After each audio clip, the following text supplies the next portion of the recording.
क्या आप जानते हैं there is no way to tell क्या है?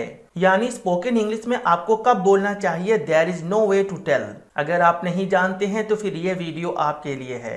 There is no way to tell एक ऐसा टॉपिक है जो हमारे डेली लाइफ से जुड़ा हुआ है और इस टॉपिक का मतलब होता है कुछ कह पाना मुश्किल है या कठिन है। यानी कई बार ऐसा होता है कि लोग पूछते हैं कि लॉकडाउन कब खत्म हो रहा है, और अगर आपको जवाब में कहना हो कि कुछ कहना मुश्किल है या कठिन है, यानी इस बात का आंसर मेरे पास नहीं है, तो वहीं पर आप कहेंगे there is no way to tell.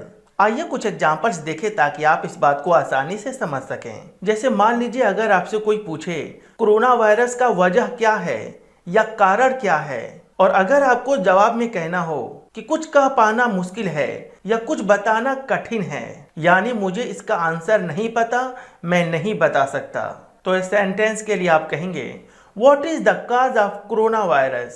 There is no way to tell। यानी कोरोना वायरस का कारण क्या है यह बता पाना बहुत कठिन है या बहुत मुश्किल है। मान लीजिए अगर आपसे कोई पूछे कि लॉकडाउन कब तक चलेगा, और अगर आपको जवाब में कहना हो कुछ कह पाना मुश्किल है या कठिन है, तो इस सेंटेंस के लिए आप कहेंगे how long will lockdown remain? There is no way to tell.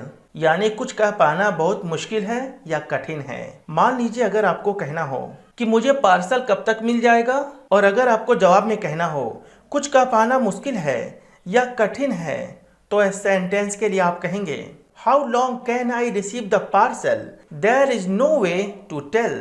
यानी मुझे पार्सल कब मिलेगा कुछ कह पाना कठिन है या मुश्किल है।